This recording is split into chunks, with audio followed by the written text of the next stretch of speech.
Bonjour à tous, merci de nous retrouver pour une nouvelle édition de notre revue du lundi avec l'édito de Thomas Porcher. Une série d'articles parus dans Le Monde éclaire un nouvel aspect pour les prochaines présidentielles. La jeunesse voterait, selon les résultats d'un sondage, massivement pour le parti du président de la République et pour le Rassemblement national. Nous revenons aujourd'hui sur ces chiffres et ces témoignages. C'est un Français qui, en 1885, trouve le premier vaccin contre la rage, impulsant ainsi une tendance qui dura pendant près d'un siècle et qui vit s'éteindre de nombreuses maladies mortelles, comme la variole ou encore la poliomyélite. Que penserait Louis Pasteur de l'incapacité de l'industrie pharmaceutique française à se doter de son propre vaccin 136 ans après la découverte du premier ? Le scandale provoqué par les révélations du reportage de M6 sur les soirées clandestines est sur toutes les lèvres depuis plus d'une semaine. Et on le comprend. Alors que la France entière est soumise à plusieurs confinements qui précarisent, fragilisent psychologiquement nos concitoyens, certains privilégiés s'affranchissent totalement de ces contraintes. Nous décryptons cette fracture entre deux France avec Thomas Porcher.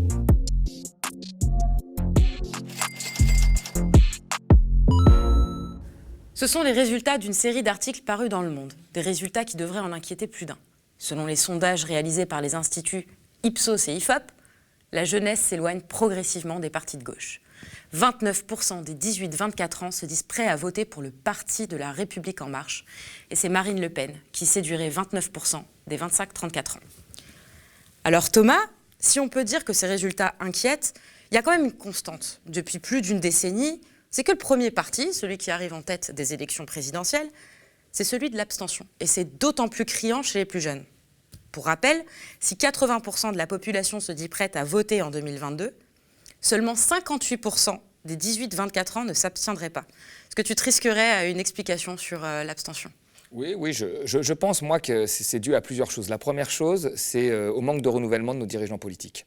Là, on parle de jeunes. Vous imaginez, enfin, je ne sais pas, quelqu'un qui avait 12 ans en 2007, il voit avec ses parents la finale de la présidentielle à la télé, il voit Ségolène Royal, Nicolas Sarkozy.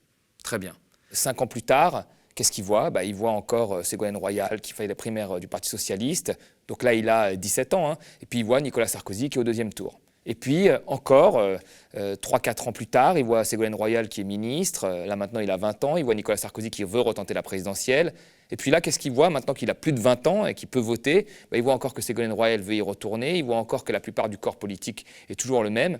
Donc je pense que beaucoup de jeunes ont observé pendant des longues durées des politiques qui sont toujours les mêmes, qui se sont contredits. Moi, je me souviens qu'à l'époque de Ségolène Royal, en 2007, il y avait quand même une jeunesse, des rappeurs. Je crois que Kerry James avait fait un concert de soutien. Puis il se rend compte que quelques années plus tard, elle défend la loi travail, elle dit que c'est bien que les jeunes aient été agenouillés à Mantes-la-Jolie. Donc c'est très difficile aujourd'hui pour des jeunes de se dire qu'ils vont voter pour des gens qui ont constamment changé d'avis et qui ne se sont pas renouvelés. Ça, c'est la première des choses. Et puis la deuxième des choses, je pense que dans l'inconscient collectif, dû à un matraquage médiatique depuis longtemps, pour les jeunes, la politique ne changera pas leur vie. En fait, s'ils doivent réussir, ça ne dépend que de leur volonté. Il y a ce mythe de la réussite individuelle qui a pénétré les esprits dans la jeunesse. Et ça, c'est une grave erreur, parce que les ménages les plus riches, ils savent très bien que les politiques vont les servir. Quand vous avez un homme politique comme Macron, qui retire 4 milliards aux 1% des ménages les plus riches, 4 milliards d'impôts, aux 1% des ménages les plus riches, qui détiennent déjà 25% du patrimoine, ces gens-là, ils savent qui doivent voter Macron. Les grandes entreprises, elles payent des lobbies pour influencer les politiques. Quand vous mettez au pouvoir un politique qui baisse l'impôt sur les sociétés, qui vote des lois travail, ça vous sert. Donc la plus petite partie de la population, qui est la mieux dotée, elle sait très bien que le nerf de la guerre est politique. Alors que les jeunes, qui sont quand même une majorité, même la majorité de la population en général, qui subit notre modèle économique, elle a du mal à transformer l'essai politique. Et donc je pense que, voilà, il y a deux critères. Il y a le premier critère du manque de renouvellement et le deuxième critère du fait que dans la tête des gens, la politique ne change plus la vie, alors qu'en réalité, le nerf de la guerre est politique. Et chez les plus jeunes, cette abstention, selon toi, c'est plus une abstention par désintérêt du monde politique ou une abstention qui est convaincue et assumée ? Ça, c'est très difficile à dire, mais je pense qu'il y a une grosse partie quand même qui est du désintérêt, justement dû à cette habitude, et assumée en partie aussi dû au fait, comme je l'ai dit, qu'aujourd'hui, pour les jeunes, la réussite dans sa vie professionnelle ne vient que de la volonté et pas d'une politique qui avantagerait ça, ce qui est parfaitement faux, puisque tous les arbitrages en termes de politique économique qui ont été faits ces dernières années l'ont été faits en majorité contre la jeunesse. On est quand même surpris de voir qu'une grande partie des 18-24 ans se disent prêts à voter pour le parti de la République En Marche. Tout de même, avec le confinement, l'explosion des taux de suicide et de dépression chez les plus jeunes, les difficultés à trouver un emploi qui s'accroissent de jour en jour, on aurait pu dire qu'ils allaient cultiver une forme de défiance envers le parti du président. Comment interpréter ces chiffres? Qu'est-ce qui a pu séduire cette très jeune partie de la population? Déjà, ce qui est étonnant dans ce chiffre-là, c'est qu'en 2017, Macron n'avait pas réussi à séduire réellement les jeunes. Alors c'était plutôt un visage un peu neuf de la politique, plutôt jeune par rapport à la moyenne d'âge des politiques. Je crois que ça a été le plus jeune président de la République d'une démocratie élue. Et puis c'était aussi quelqu'un qui avait un discours sur la Startup Nation, etc. Et il n'a pas plu aux jeunes. Donc là, il y a un changement. Il faut le noter. Mais moi, je pense que la jeunesse aujourd'hui, puisqu'on parle des 18-24 ans, c'est ça, des 18-24 ans, c'est ceux qui avaient en 2017 15 ans, 16 ans. Et c'est des gens pour qui le clivage gauche-droite n'existe plus vraiment. Aujourd'hui, le seul clivage qu'il y a, c'est Macron-Le Pen. Et donc, dans ce clivage-là, qui est imposé, et qui est voulu même, que les politiques jouent ce jeu-là, Macron en premier lieu, les médias ne parlent que de ça, de ce duel Le Pen-Macron. Et donc, dans ce duel-là, vous avez une partie de la jeunesse, plutôt favorisée, qui fait des études supérieures, qui ne se retrouve pas dans Marine Le Pen et qui préfère Emmanuel Macron. Ça, c'est la première chose. Et puis la deuxième des choses, c'est qu'aujourd'hui, la politique, c'est devenu un concours de beauté. C'est-à-dire, on ne parle plus vraiment du fond des programmes. On parle de la petite phrase, on prend des photos de Macron sur son jet ski, voilà, on montre Macron qui fait un déplacement en banlieue et qui va marquer un but avec des enfants de Sarcelles. Voilà, on montre que ça, c'est de la politique spectacle. Et dans cette politique spectacle, vous avez le winner et vous avez la bête noire, et Macron, il est vu encore médiatiquement comme le winner. Donc quand on fait des études supérieures, qu'on vient d'un milieu favorisé, on s'identifie, moi je pense, plus facilement à Macron qu'à d'autres politiques. Et alors, autre grande révélation du sondage, c'est le vote des moins jeunes. Bon, même si on parle encore d'une grande partie de la jeunesse, les 25-34 ans. Pour eux, c'est la candidate du Rassemblement national qui semble les séduire. Et on a un article, paru dans Le Monde aussi, réalisé auprès de 8 jeunes qui, eux, affirment vouloir voter par Marine Le Pen. À cet article s'ajoute un entretien avec la sociologue Anne Muxel qui déclare que Marine Le Pen, aujourd'hui, ne fait plus du tout figure de repoussoir. Comment expliquer ça ? Moi, je pense qu'elle ne fait plus figure de repoussoir parce qu'elle ne fait pas des sorties un petit peu comme son père l'avait fait sur la Shoah, etc. Deuxièmement, c'est qu'il y a beaucoup de partis politiques dits progressistes qui ont été chercher des thèmes portés par le Front National. La loi contre les séparatismes, avec Darmanin qui reproche quand même à Marine Le Pen de ne pas être assez dure sur certains points. Là, on voit bien qu'il y a une dédiabolisation faite par des partis traditionnels et dits progressistes des thèmes portés par le Front National. Et puis après, vous avez une partie de la jeunesse, justement un peu plus vieille, qui arrive sur le marché de l'emploi. Vous savez, entre 25 et 30 ans, c'est le moment où on trouve son emploi stable à vie. Et qui vivent dans des endroits qui ont été sinistrés, où il n'y a plus d'industrie, donc qui ont du mal à trouver un emploi. Qui vivent d'emplois précaires, qui quand ils ont des enfants demandent une place en crèche, on leur dit qu'il n'y a pas de place en crèche. Quand ils demandent une place en HLM, on leur dit qu'il n'y a pas de place en HLM. Quand ils prennent un rendez-vous avec le pédiatre, ils attendent 6 à 7 mois. Et donc ces gens-là naissent, c'est sur ce terreau en fait, de la désindustrialisation et de l'austérité budgétaire, que c'est très simple de dire, écoute, si l'autre, on le dégage, toi, tu auras une place en crèche. Si l'autre, on le dégage, toi, tu auras un emploi plus facilement. Et c'est ce que l'on voit dans cette interview du Monde, où il y a beaucoup de gens qui disent, en période de crise, moi, je pense qu'on devrait donner la priorité aux Français. Il y a une jeune fille, je crois, qui dit ça dans l'article. Et donc, vous voyez, on voit très bien comme, finalement, le triptyque mondialisation, financiarisation, austérité permet la division des pauvres entre eux. Parce que Marine Le Pen, elle parle beaucoup de l'immigration, mais elle parle pas quand elle parle de l'immigration, elle met dans l'immigration aussi beaucoup de Français, qui sont Français, mais d'origine étrangère. Et elle joue vraiment avec ce jeu un petit peu malsain de dire que voilà, s'il y avait moins de ces gens-là, il y aurait des emplois pour les autres. Donc je pense qu'il y a le désarroi qui pousse une grosse partie de ces jeunes-là dans les mains du Front National. Moi, je n'arrive pas à croire qu'il y ait 35% de la population française, c'est ce qu'a fait Marine Le Pen au deuxième tour, qui est foncièrement raciste. Moi, je pense qu'il y a toujours une minorité qui est raciste dans une société, mais je pense que les autres, l'autre parti qui vote le Front National, c'est un vote aujourd'hui de ras-le-bol, quoi. C'est un vote de ras-le-bol. Et quand on voit ce qui s'est passé, la gauche et la droite qui ont été au pouvoir ces derniers temps, ils ont voté des lois travail. Hollande a baissé les dotations sur les collectivités territoriales, ce qui fait que vous avez moins de services publics aujourd'hui dans les collectivités territoriales. Enfin, la politique qui a été menée, c'est une politique qui a été très dure à l'égard des classes populaires. Donc ils se disent, voilà, pourquoi pas envoyer balader tout ça avec le Rassemblement national. Mais là où il y a une grosse erreur, il faut vraiment le dire, c'est que le Rassemblement national ne changera pas leurs conditions économiques. Parce que Marine Le Pen, sur l'économie, elle change constamment. Je veux dire, on voit très bien qu'elle n'est pas outil, on l'a vu contre Macron qui avait une politique libérale, on pouvait lui offrir au final un autre type de politique économique, elle a été très mauvaise au débat final. Donc leur niveau de vie économique ne changera pas.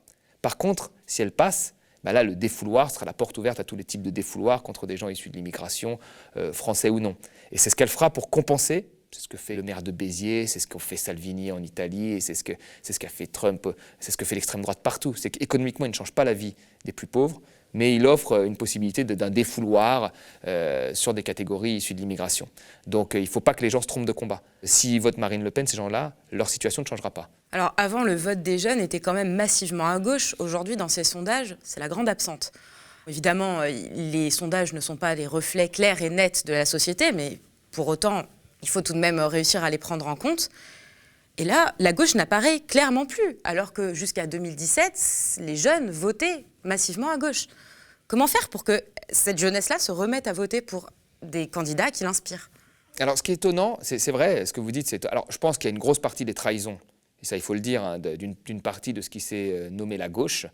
Je pense au Parti socialiste, hein, avec Valls, qui a fait une politique très dure à l'égard des jeunes. Et quand ils ont été manifestés contre les lois travail, contre les réformes de l'université, on leur a envoyé la police pour les matraquer. C'est là qu'ont commencé les premières violences policières. Mais ce qui est étonnant, c'est qu'aujourd'hui, il y a une jeunesse qui s'engage sur des thèmes à gauche, très à gauche. Le climat, la transition énergétique, là on voit qu'il y a eu des manifestations contre les violences policières, il y a une indignation très forte d'une partie de la jeunesse. Et donc ça c'est une bonne chose. Moi, en comparaison avec les années de ma jeunesse, on vous balançait des tomates quand vous étiez altermondialiste, on vous balançait des tomates quand vous étiez pour le non à la Constitution parce qu'on vous disait que vous faisiez le jeu des nationalistes, qui n'avait absolument rien à voir. Aujourd'hui, vous avez une jeunesse qui s'indigne.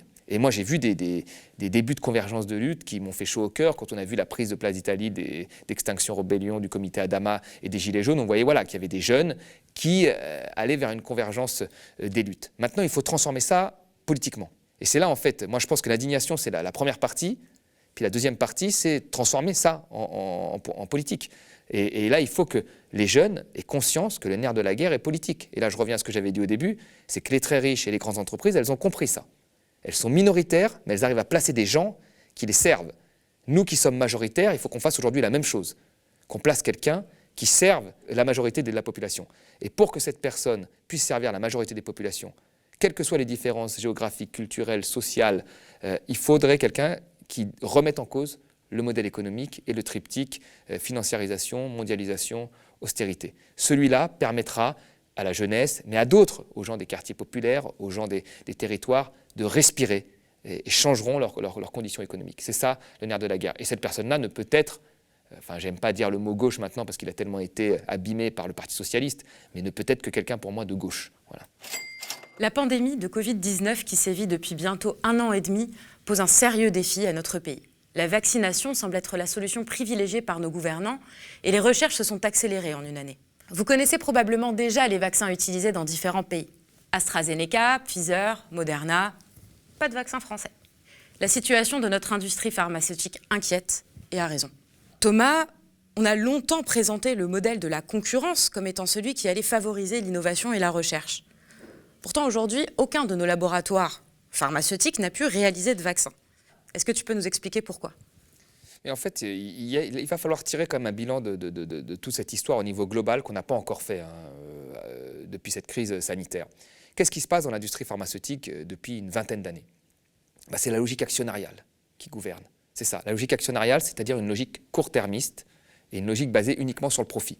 Et Sanofi en fait partie et a appliqué cette logique actionnariale beaucoup plus fortement même que d'autres big pharma. Qu'est-ce qui se passe aujourd'hui ? Vous avez en fait l'investissement dans la recherche et développement, qui est plus faible que par exemple l'investissement dans la promotion, dans le marketing. Alors que l'on parle de médicaments, vous voyez, de choses qui soignent des maladies. Vous regardez sur les 20 dernières années, sur les principales big pharma, donc principales industries pharmaceutiques, vous avez le chiffre d'affaires qui a été multiplié par 6, mais les dividendes et les rachats d'actions ont été multipliés par 12. Donc c'est la logique actionnariale qui prime.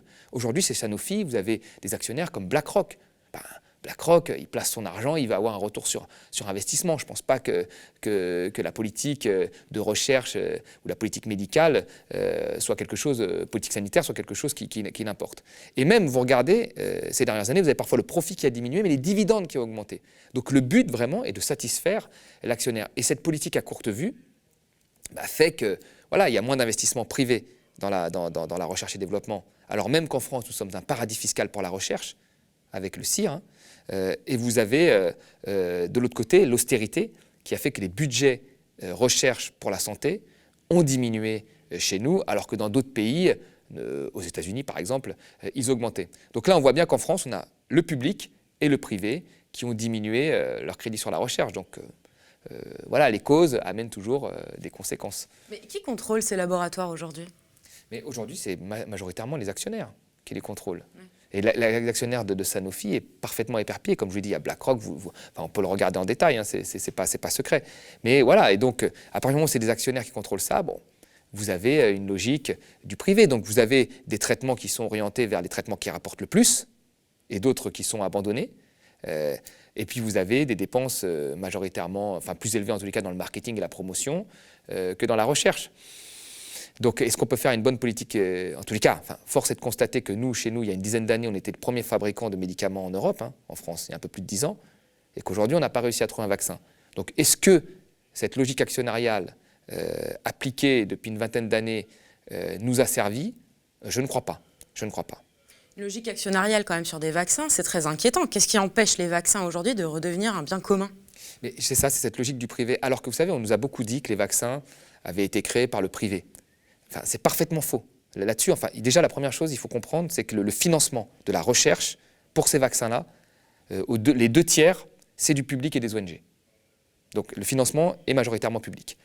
Toutes les recherches qui ont été faites sur l'ARN messager, c'est des chercheurs publics. Il y a des prix Nobel en France, et ces entreprises ont récupéré toutes ces recherches-là pour faire le vaccin.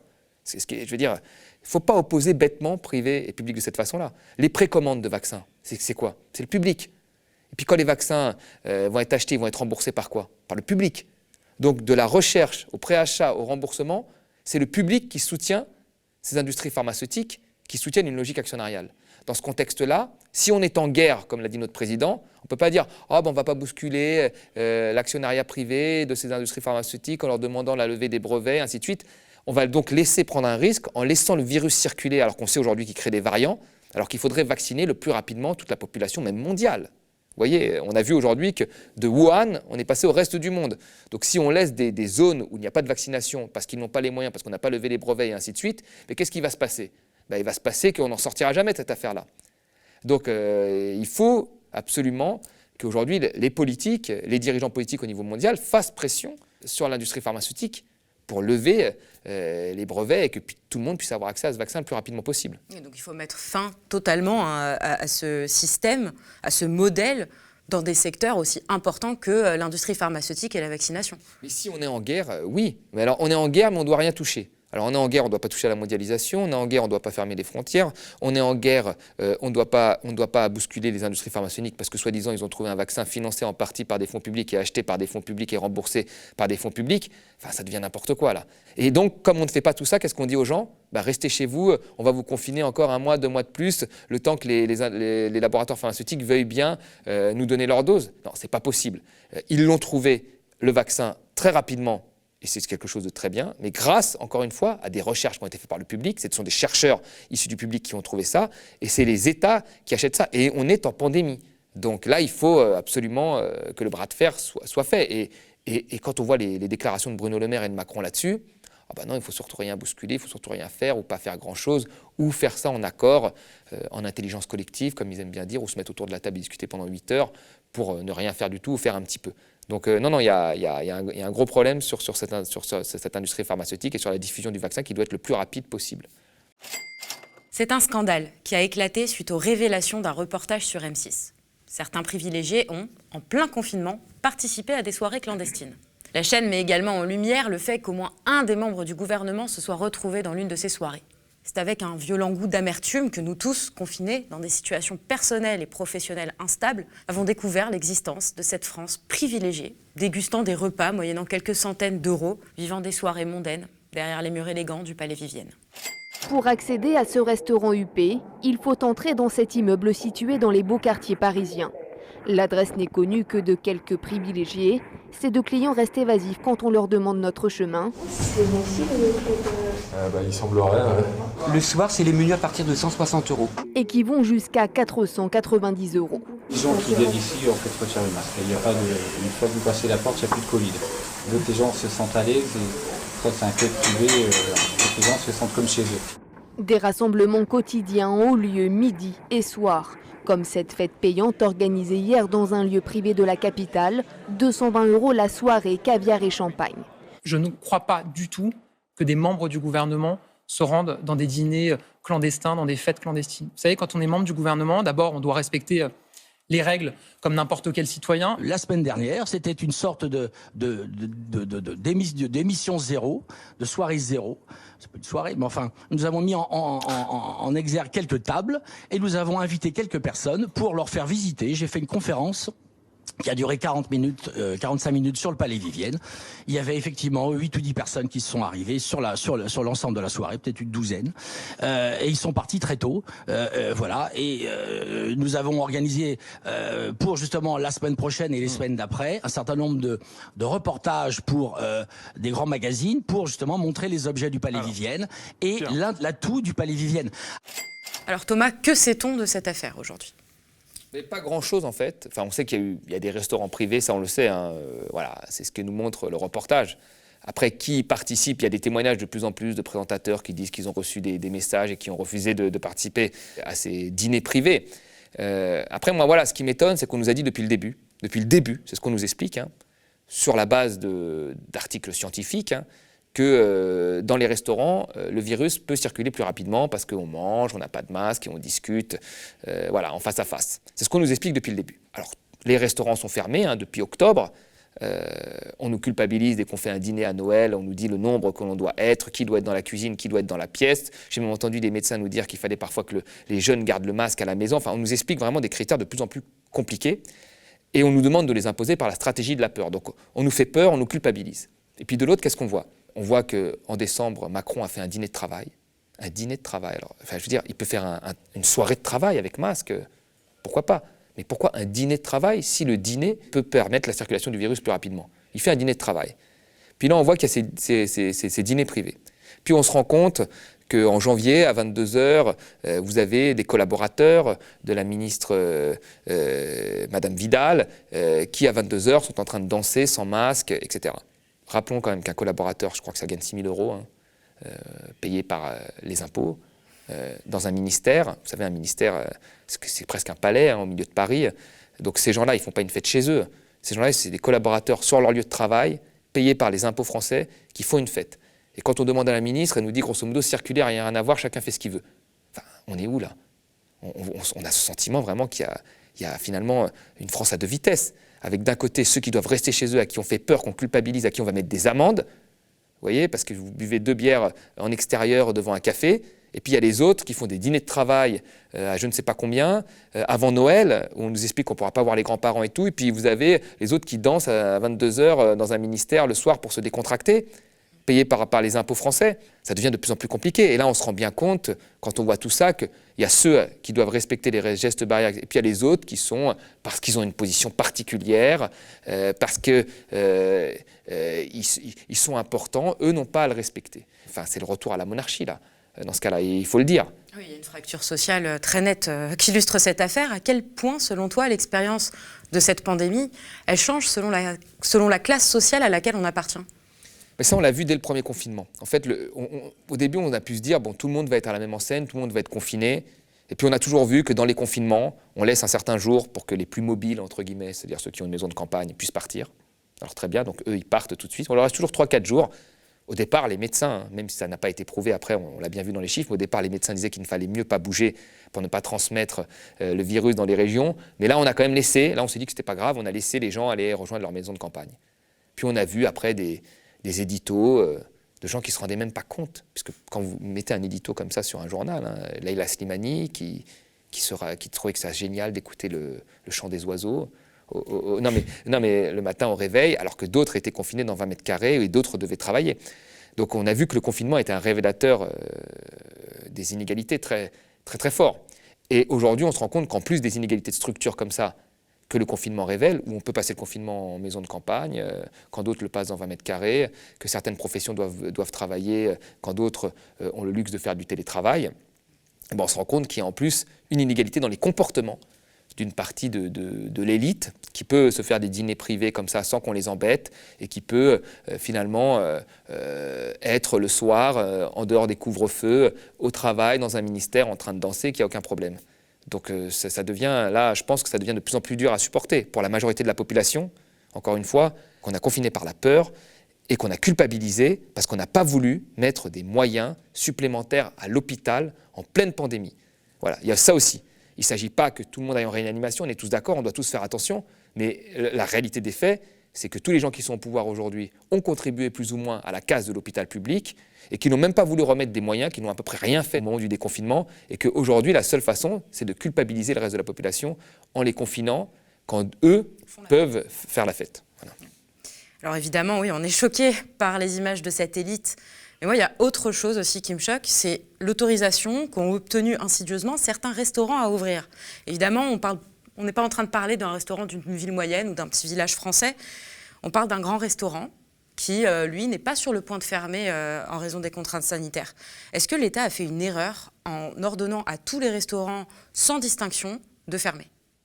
Franchement, c'est très difficile. Enfin, ce qui est difficile depuis le début de cette pandémie, c'est qu'on se rend compte qu'il y a des choses qui sont autorisées, il y a des choses qui sont interdites et on n'arrive pas à comprendre les critères objectifs. Vous êtes entassé dans le métro, c'est permis, il n'y a pas de risque. C'est ce qu'on vous dit depuis le début. Vous êtes entassé dans le métro sur une ligne à 9h, il n'y a pas de risque. Vous allez travailler dans une entreprise, il n'y a pas de risque. Et puis après, vous êtes dehors sur un quai en train de boire un verre, là il y a un risque. Vous allez manifester parce qu'un enseignant s'est fait assassiner, il n'y a pas de risque. Mais d'autres manifestations, il ne faut pas les faire, il y a des risques. Donc, depuis le début, le gouvernement nous explique là où il y a des risques et là où il n'y a pas de risques, sur des critères plus ou moins flous. On réouvre les lycées, il n'y a pas de risque, mais on ne réouvre pas les universités, là il y a un risque. Donc c'est très difficile, on voit que tout ça, il y a une grosse partie d'arbitraire, en réalité, dans cette prise de décision. Il y a une grosse partie d'arbitraire. Et moi, je pense que la moindre des choses, quand il y a une partie d'arbitraire qui repose finalement sur un certain nombre de personnes, la culture, les restaurants ou d'autres, eh ben, la moindre des choses, quand on est aux manettes, c'est d'avoir un comportement exemplaire. Donc, de s'astreindre ce qu'on astreint aux autres à soi-même. Et puis la deuxième chose, après, c'est de faire en sorte d'en sortir le plus rapidement. D'en sortir le plus rapidement, c'est-à-dire de faire en sorte que l'hôpital ne soit pas comme ça, à devoir bricoler avec peu de moyens en pleine pandémie mondiale, qu'on ait pu avoir accès au vaccin le plus rapide. Enfin, aujourd'hui, la production de vaccins, on a mis un temps à dégainer qui est hallucinant. Même l'OMS critique la politique européenne en termes de vaccination. Donc là, il faut aller aussi se remettre en question. On est dans une pandémie mondiale, vous voyez, et rien n'a été fait en fait. Il y a des choses qui ne bougeront jamais. Les moyens pour l'hôpital, la mondialisation, la remise en cause du modèle, des faits structurels qui ont amené à cette pandémie. Et puis, il y a tout un tas de choses qui sont comme ça abstraits et interdits aux populations qui doivent être confinées. Je sais que la situation est très difficile, mais on a bien vu qu'il y avait une grosse part d'arbitraire qui dépendait que d'une seule personne, qui doit aujourd'hui être quand même, ou après coup, qui devra être réfléchie, et où pour moi, j'ai dit depuis le début, là, même depuis le premier confinement, où un certain nombre de dirigeants politiques vont devoir rendre des comptes et justifier les choix de casse de l'hôpital public, de mondialisation, mais aussi les choix de confinement ou non de tel secteur. Parce que derrière, il y a eu des conséquences humaines très fortes. C'est la fin de notre émission avec Thomas Porcher. Si cette émission vous a plu, n'hésitez pas à la partager sur vos réseaux sociaux. Vous pouvez également réagir en commentaire. Pour soutenir l'information indépendante, vous pouvez devenir sociétaire du média ou nous faire un don. Et on vous retrouve la semaine prochaine. Chaque jour, nous mesurons la catastrophe des politiques néolibérales en œuvre depuis près de 40 ans. Austérité, chômage de masse, crise. Les premiers touchés par ces politiques sont les travailleurs, les citoyens, les familles, vous. Pour changer les choses, il est impératif de nous réarmer, de comprendre les outils des puissants. Aux médias, nous voulons donner la parole à ceux que les médias traditionnels ignorent. Économistes hétérodoxes, journalistes, essayistes. C'est avec eux que nous pouvons comprendre le monde d'aujourd'hui et ses failles pour pouvoir construire le monde de demain. Le média change, se transforme et devient une SCIC, une société coopérative d'intérêt collectif pour nous permettre de continuer ces émissions d'analyse en toute indépendance. Rejoignez la coopérative du média pour que nous puissions ensemble reprendre notre destin en main contre des politiques économiques de pensée unique. Rejoignez la première coopérative audiovisuelle de France.